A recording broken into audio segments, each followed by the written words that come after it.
I pulled just over 14 pounds of green beans off a single 10-foot row last summer. 14 pounds.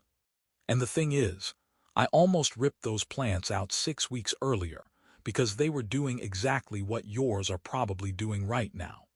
Huge, lush, beautiful leaves. Flowers everywhere. And not a single bean. Do you know that feeling? You walk out there every morning, coffee in hand, and you check. You see the little yellow blossoms. You see the bees buzzing around. And then the blossoms just fall off. They drop right onto the soil, and nothing forms behind them. I know it all too well. I gardened that way for years. Years of thinking I had bad seeds, or blaming the heat, or shaking my fist at the pollinators. And then I learned the one thing that changed everything. It is not a secret fertilizer. It is not some obscure variety. It is one simple, completely free adjustment that takes about 3 seconds per plant. And hand on heart, it is the difference between a jungle of disappointment and a harvest you have to give away. The reason you have likely never heard of this is honestly kind of annoying. It works too well and costs too little for anyone to sell it to you. There is no product to buy. No spray bottle with a fancy label. No subscription service. Just your own 2 fingers and a slight shift in how you think about the plant. And this is not new wisdom. I stumbled onto it after a conversation with an old farmer at a county fair, a man named Harold who had been growing beans in the same Michigan soil for 60 years. He saw me eyeing a blue ribbon display of perfect blue Lake Pole beans, and he just chuckled. He knew exactly what I was thinking, because he said he sees that hungry, confused look on every gardener under 50. I asked him what his trick was, expecting some ancient family compost recipe. He just held up his thumb and forefinger, pinched the air, and said one word. Timing. Now I know exactly what you might be thinking right now. Probably just another vague piece of internet advice that sounds profound but means nothing. I completely understand your skepticism. I thought exactly the same thing. I smiled, nodded, and mentally filed it under old farmer riddles and went home. And then I watched my bean blossoms drop for the 3rd season in a row, and I decided maybe, just maybe, the man with 60 years of blue ribbons knew something I did not. So I dug into it. And what I found made me feel like a complete fool for not understanding it sooner. It is not about timing your planting date. It is not about when you water. It is about the single most overlooked fact in all of vegetable gardening. Bean flowers are self-pollinating. They do not need bees. They do not need wind. They do not need you to plant flowers nearby. The pollen transfer happens inside the closed blossom, completely sealed off from the world, and that sealed blossom is the entire problem. Let me paint the picture for anyone who has lived through this particular frustration. You prepare the bed beautifully. You amend the soil. You put up a trellis, maybe a nice cattle panel arch, something sturdy. You plant the seeds after the last frost, exactly when the packet says. You come out every morning and you stare at the bare soil, willing those first little green hooks to push through. And then they do. They come up strong, those first 2 thick cotyledon leaves breaking the surface like they mean business. You thin them. You mulch them with clean straw or shredded leaves, tucking the mulch right up to the stems but not touching them.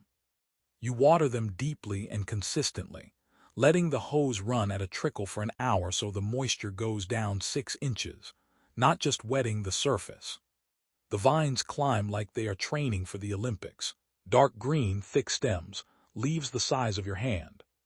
You run your fingers over those leaves and they feel almost leathery, substantial, the texture of a plant that is absolutely thriving. And then the flowers come. Dozens of them. Hundreds on a good stand. You stand back and you do the mental math. Each flower is a bean. You are going to be canning for days. You are going to be the person who leaves bags of beans on neighbors' porches, who brings a basket to every barbecue and barbecue to every potluck. You start clearing shelf space in the pantry. You dig out the pressure canner. You buy extra jars. And then a week passes. The flowers are still there, but some are looking a little pale. Some drop. You tell yourself it is just the first flush. The plant is finding its rhythm. Another week. More flowers. More dropping. The vines are still growing, still lush, still mocking you with their perfect health. You start Googling. You add phosphorus. You add potassium. You mulch again. You water more. You water less. You stand out there in the evening with the hose in your hand, the sun going down, the mosquitoes starting to find you, and you just stare at those falling blossoms and feel a slow, simmering frustration that is part confusion and part betrayal. You did everything right. The plants owe you beans. And still those blossoms fall and the harvest basket stays empty. I have been there. I have done every single one of those things. I have stood in that exact spot, swatting mosquitoes, feeling like a failure. And the whole time, the answer was sitting right there in the biology of the plant, something I should have understood from day one. To understand the fix, you have to understand what is happening inside that flower. A bean blossom is what botanists call a perfect flower. It has both male and female parts, and it fertilizes itself before the petals even open fully. The pollen is sticky and heavy. It does not float on the air. The anthers, the male parts, shed that pollen directly onto the stigma. The female part, inside a little enclosed keel, that curved bottom petal that looks like the hull of a tiny boat. If you have ever looked closely at a bean flower, you have seen this keel. It is the pale, curled petal that sits below the showy white or purple banner petals. Inside that keel, tucked away where no bee can reach and no breeze can penetrate, is the entire reproductive apparatus of the plant. When conditions are right, this happens smoothly. The anthers release their pollen. The pollen grains land on the sticky surface of the stigma. A pollen tube grows down into the ovary, and a bean begins to form. When conditions are wrong, the pollen fails to move, or it moves but fails to germinate on the stigma, and the plant aborts the flower. It just lets it go. No bean. And here is the thing that gets me every time. The condition that is wrong, in the vast majority of home gardens, is humidity. Or more precisely, the lack of it. The pollen of a bean plant needs a specific level of moisture in the air to become viable and to stick properly. Too dry, and the pollen is sterile dust. The flower opens, nothing happens. The plant cuts its losses and the blossom drops. The plant looks perfectly healthy because it is. It just cannot complete the one act that matters. This is where almost all the conventional advice falls apart. And I want to walk through the usual fixes, because I need you to understand why they fail before I give you the one that works. It is like curing a headache by cutting off your head. Technically it works, but is it a reasonable solution? First, there is the phosphorus crowd. They will tell you to add bone meal, add rock phosphate, give the plants a bloom-boosting fertilizer with a high middle number. And the logic sounds good. Phosphorus supports flower and fruit development. But here is the problem. If your plants are lush, dark green and loaded with flowers, you do not have a phosphorus deficiency. A phosphorus-starved bean plant is stunted, often purple-tinged, and it does not produce many flowers to begin with. It looks hungry. It looks weak. It looks nothing like the vigorous green monster you are staring at. Adding more phosphorus to a plant that is already blooming heavily is like adding more gasoline to a car that has a flat tire. The issue is not the fuel. The issue is the connection to the road. Then there is the pollinator crowd. Plant more flowers, they say. Attract the bees. And look, I love bees. I plant borage and calendula and zinnias all through my vegetable beds. I let the dill go to flower, and I watch the swallowtail caterpillars munch it down. I have a patch of anise hyssop that hums so loud in August, you can hear it from 20 feet away. But as I just told you, beans do not need bees. A bumblebee can trip a bean flower and occasionally cause cross-pollination, but the plant is designed to do it internally. If you are relying on bees to get beans, you are already losing the game because the plant does not rely on them. The bees are a bonus, not a necessity. Telling someone with dropping bean blossoms to plant more flowers for pollinators is well-meaning, but it completely misses the actual mechanism. It is like telling someone whose car will not start to put more air in the tires. Nice idea, completely unrelated to the problem. Then we get to the watering advice. And this one is the trickiest because it is half right. People will tell you to water consistently, to not let the plants dry out, to keep the soil evenly moist. And yes, you should do that. Severe drought stress will cause blossom drop. I have seen it happen.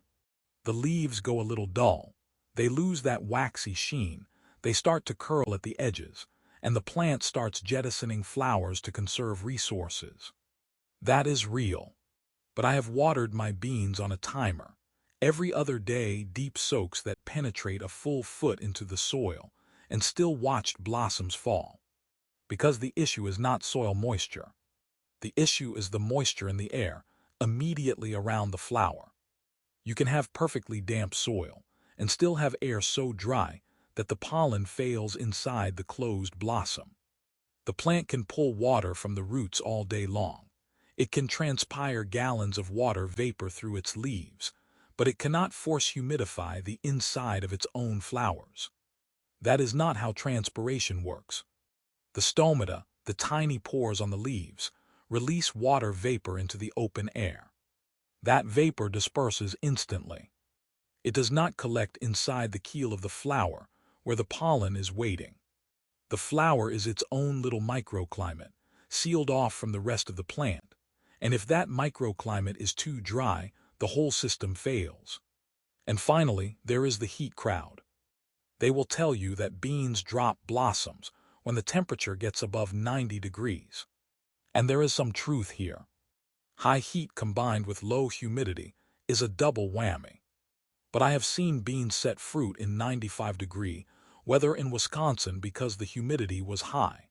That thick, sticky, Midwestern summer air that makes your shirt cling to your back by 9 in the morning. And I have seen beans drop blossoms in 80-degree weather in Colorado because the air was bone dry. That high altitude, thin air that sucks the moisture right out of everything. Temperature is a factor, but it is not the deciding factor. Humidity is. And once you understand that, the fix becomes so obvious it hurts. This brings me back to Harold at the county fair. After he pinched the air and said timing, he saw the blank look on my face and he took pity on me. He leaned in and he said, "Son, you ever notice how beans set better after a rain?" And I thought about it.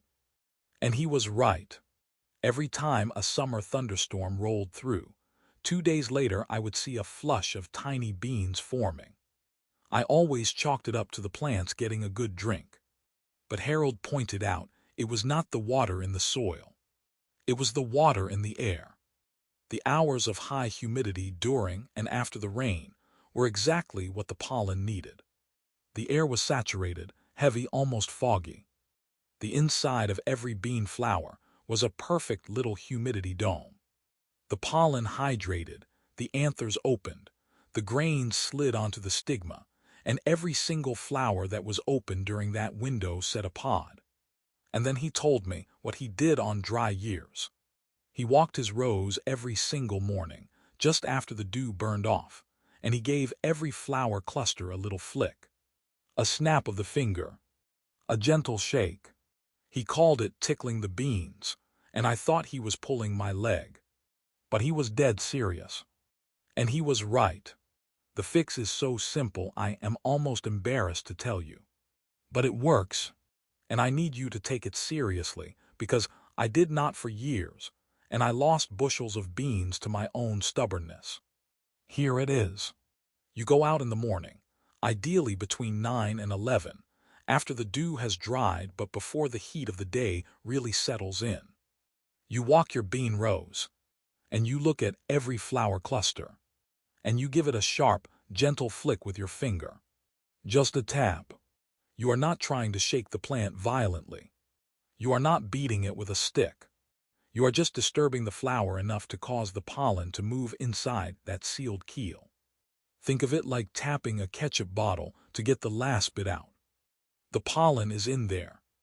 It is ready. It just needs a little mechanical encouragement to fall onto the stigma.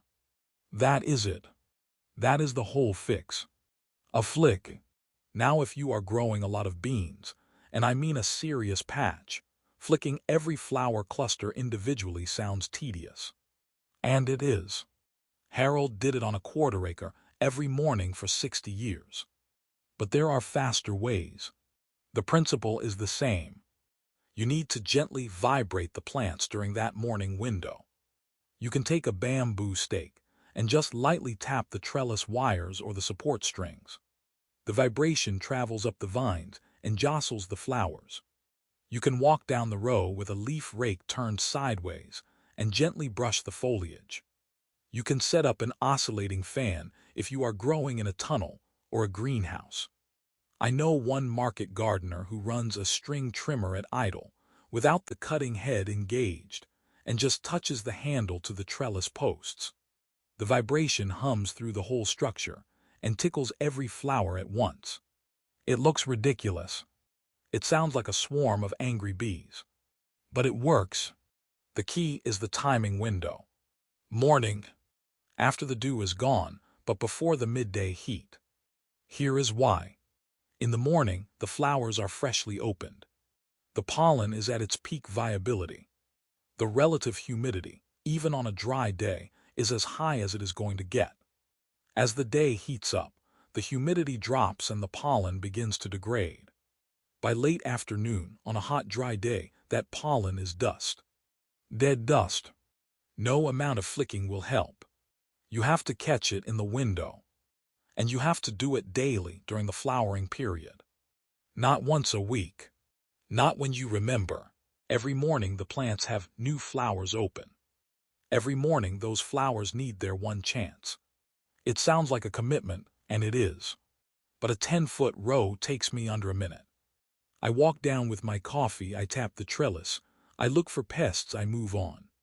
It is the most pleasant chore in the garden, and it pays out in pounds. Now I want to talk about a variation on this fix that is even more effective in extremely dry climates. If you garden in the arid West, in parts of Texas, in high desert areas, a flick might not be enough. The air is so dry that the pollen dies almost immediately upon exposure, even inside the flower. For those conditions, you need to add humidity directly to the flower zone. And before you think, I am going to tell you to install misters and timers and spend a fortune, stop. The solution is a dollar store spray bottle. Fill it with water. Walk your rows in the morning and give each flower cluster a single, fine mist. Not a drenching, not a soaking, just a puff of mist, like you are spritzing a delicate houseplant. The goal is to raise the humidity in the microclimate immediately around the blossoms, for just long enough for the pollen to do its job. Combine the mist with the flick, and you have created the exact conditions of a morning after a rainstorm, right there on your dry, sunny hillside. This is not some wild theory I dreamed up. It is the same principle that commercial greenhouse growers use when they run fog systems in their bean houses. They are not cooling the plants necessarily. They are keeping the relative humidity in the optimal range for pollen viability. For beans, that range is roughly between 60 and 80% relative humidity. Below 50%, you start to see significant blossom drop. Below 30%, you might as well not bother unless you are intervening. A cheap hygrometer, the little dial type you can get for a few dollars at a hardware store, will tell you exactly what you are dealing with. Hang it in the bean patch. Check it in the morning. If it is reading under 50% when your beans are in flower, You now know exactly why you have no pods.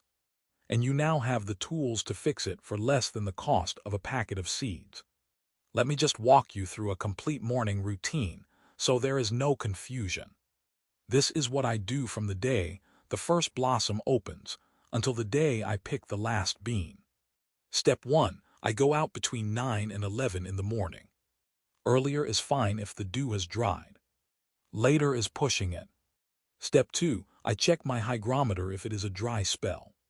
If the humidity is above 60%, I skip the mist and go straight to the flick. If it is below 50, I bring the spray bottle. Step 3. I mist each flower cluster with 1 or 2 pumps from the fine mist setting. I do not soak the leaves. I do not spray open flowers from 2 inches away like I am putting out a fire. I mist from about a foot back, letting the fine droplets settle gently. Step 4. I flick. Every cluster gets a tap. I use my middle finger and thumb, a little snap against the stem just below the flowers. The whole cluster vibrates for a split second. That is all it takes. Step 5. I move on with my life. I do not stand there staring, willing the beans to form. I do not come back in an hour and do it again. One and done every morning until the pods are set and swelling. Now I promised you the science, and I want to deliver on that because understanding why this works will make you a better gardener across the board. It is not just about beans. The mechanism here is something called hygroscopic pollen release. Hygroscopic means responsive to moisture. Many plants, especially in the legume family, have pollen that absorbs moisture from the air and uses that tiny expansion to crack open the anther and release the grains. In dry air, the anther stays sealed. The pollen stays locked inside. The flower opens, looks perfectly normal, and then just fades away because the male half of the equation never showed up to the party. By raising the humidity around the flower, you trigger the anther to open. By flicking the flower, you physically assist the pollen in traveling the microscopic distance to the stigma. You are not doing the plant's job for it. You are just greasing the wheels of a machine that evolution built for a different climate than the one you are probably gardening in. This is also why you will notice that different bean varieties have wildly different rates of blossom drop in the same garden. It is not your imagination. Some varieties were bred in humid regions, places like the American Southeast or coastal Europe, and they have pollen that expects a certain level of atmospheric moisture. Others were bred in drier regions, and they are more forgiving. If you consistently struggle with blossom drop, and you do not want to be out there flicking every morning, look for varieties described as heat-set or drought-tolerant. These are often varieties that were developed in places like California or the Mediterranean, where dry air during flowering is the norm, not the exception. But even those varieties will benefit from the flick. I have never seen a bean plant that did not set more heavily with a little morning vibration. Let me address the elephant in the garden because I know someone is thinking it. What about wind? Does not the wind shake the plants naturally? Yes, it does. And in a breezy garden with consistent air movement, you might never have this problem. The wind is doing the flicking for you. But many home gardens are tucked into sheltered spots. Fences, houses, hedges, all of these block the wind and create stagnant air pockets. In those pockets, the humidity might be fine, but the mechanical vibration is missing. The flowers just sit there, still and silent, and the pollen never moves. If you garden in a sheltered yard, you are almost certainly going to see this problem. The fix is the same. You become the wind. A gentle, targeted, intentional breeze delivered by your fingertips. Now I want to share some numbers because I know that is what convinces people like me. Skeptics who need to see the data. 2 summers ago, I ran a deliberate trial. I planted 2 identical 10-foot rows of provider bush beans, same seed packet, same soil, same water, same sun. One row I left completely alone. No flicking, no misting, just whatever nature provided. The other row I flicked every morning during flowering. I weighed every harvest separately on a kitchen scale. The untouched row produced just over 3 pounds of beans over the entire season. The flicked row produced just over 11 pounds. Same plants, same genetics, same conditions. A 300% increase from a daily chore that took me less than 30 seconds. I stopped feeling silly about it after that first weigh-in. For pole beans, the difference is even more dramatic because pole beans flower over a much longer period. A single Kentucky Wonder pole bean vine, properly flicked and misted during dry spells, can produce for 10 weeks or more. I have had individual vines pump out over 2 pounds of beans each. I have had to build extra trellising mid-season because the plants got so heavy with pods they started pulling my stakes out of the ground. That is a good problem to have. That is the kind of problem I want you to have. Let me talk about one more thing that ties into this, and it is something almost nobody mentions. Nitrogen. Remember how I described the lush, dark green, flower-heavy, bean-less plant? That plant is often suffering from a humidity problem, yes, but it can also be suffering from a nitrogen problem. Too much nitrogen. Beans are legumes. They form a relationship with soil bacteria that pull nitrogen from the air and fix it into the soil. They are literally making their own fertilizer. If you, in a well-meaning attempt to help, add nitrogen-rich fertilizer or even too much rich compost, you push the plant into vegetative overdrive. It builds leaves and stems and more leaves. It flowers, but it does not really commit to those flowers because the plant's hormonal signals are screaming, grow more leaves, there is plenty of food. The flicking and misting help the mechanical side of pollination, but if you have over nitrogen, the plant might still abort the young pods even after successful pollination. The fix here is simple. Do not fertilize beans with nitrogen at all. Give them a little phosphorus and potassium at planting time if your soil is poor, something like a light dusting of bone meal and wood ash, and then let them do their own nitrogen work. If you have already overfed and you are staring at a jungle of leaves, stop fertilizing immediately. Water deeply to leach some of the excess nitrogen out of the root zone. And start flicking. The combination of reduced nitrogen and mechanical pollination will often snap the plants back into reproductive mode. I want to circle back to Harold for a moment because there is a deeper lesson in his 60 years of tickling beans. He did not learn this from a book. He did not learn it from a YouTube video. He learned it from his grandfather, who learned it from his father, who probably learned it from a neighbor or a Native American farmer or someone who simply paid attention to what worked and what did not. This knowledge was once common. It was just what you did. You walked the beans. You flicked the blossoms. It was as routine as weeding or watering. And somewhere along the line, as gardening became more about products and less about process, this simple, free, effective practice got forgotten. It got replaced by bloom booster fertilizers and pollinator gardens and endless Google searches. All of those things have their place, but none of them replace the simple act of understanding the plant's reproductive biology and giving it exactly what it needs at exactly the right moment. So here is what I want you to do. Tomorrow morning, go out to your bean patch. Look at the flowers. Really look at them. See if any tiny beans are forming behind the faded blossoms. If you see plenty of little green spikes, you might not need this fix. Your humidity, your air movement, your variety, they are all lining up. Celebrate that. But if you see empty stems where flowers used to be, if you see blossoms on the soil, if you have been feeding and watering and still getting nothing, then I want you to try this. Just for 1 week. Go out every morning. Check the humidity if you can. Mist if it is dry. Flick every cluster. And then watch. In about 3 to 5 days, you will start to see the difference. Tiny beans, no bigger than a matchstick, will appear where before there was only disappointment. They will swell quickly. In a week, you will have beans worth picking, and you will never look at your bean patch the same way again. This is the kind of gardening knowledge that costs nothing and changes everything.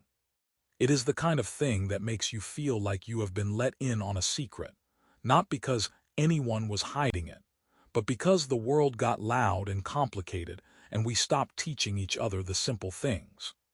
I am grateful to Harold for taking the time to explain it to a frustrated stranger at a county fair. And I am passing it on to you because that is how this works. That is how the knowledge survives. You try it, it works, and you tell someone else. You show your neighbor. You show your kid. You post about it. You become part of the chain that keeps the old wisdom alive. If this made sense to you, if you are standing in your kitchen right now looking out at your bean patch and feeling that little spark of hope, then do me a favor. Hit the like button. Subscribe if you want more of this kind of practical, no-nonsense, zero-cost garden knowledge. Share this with someone who is staring at a beautiful, barren bean trellis and wondering what they did wrong. They did not do anything wrong. They just did not know. And now they do. Go flick your beans.